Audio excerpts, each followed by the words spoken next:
ቀጣይ ለ5 አመት እኔን ያስተዳድራል እኛል ብዬ ማስበውን እኔን መምራት ይችላል የምለውን ፓርቲን መምረጥ አለብኝ።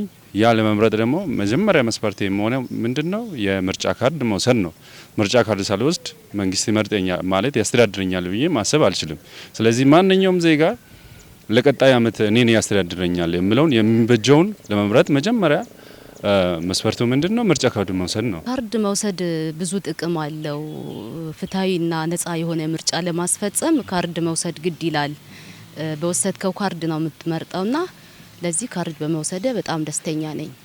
ካርድ መውሰድ እንግዲህ ከፊት ለፊታችን ግንቦት ላይ ለሚደረገው ሀገራዊ ምርጫ አንደኛ ግለሰቡ የሚፈልገውን ፓርቲ መምረጥ እንዲችል መብት ይሰጠዋል። ሁለተኛ የሚፈልገውን መንግስት ማስቀመጥና ማስቀጠል የሚችል ድምጽ ይሰጠዋል።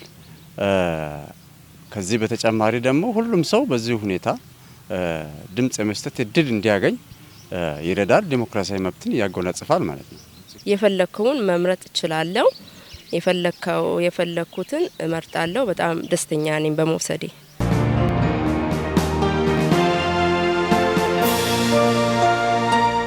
ሁሉም ሰው ወስዶ አንደኛ ይሄ ካርድ ያልወሰደ ሰው እድል የለውም፣ የመምረጥ እድል የለውም።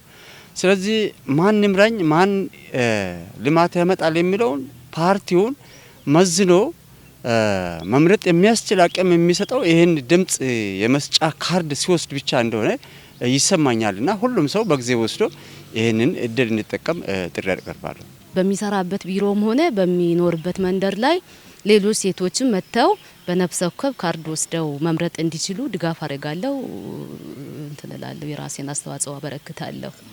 ሌሎቹ እንደኔ ካርድ እንዲወስዱ ባለሁበት በሚሄዱበት በመሰራበት እንቅስቃሴ አረጋለሁ። ተሳትፎ እንዲያደርጉና የፈለጉትን እንዲመርጡ አረጋለሁ። ካርድ መውሰድ አለበት። በጊዜ መጥቶ ካርድ ወስዶ መንግስትን የሚመቸውን ፓርቲን መምረጥ መቻል አለበት ማለት ነው።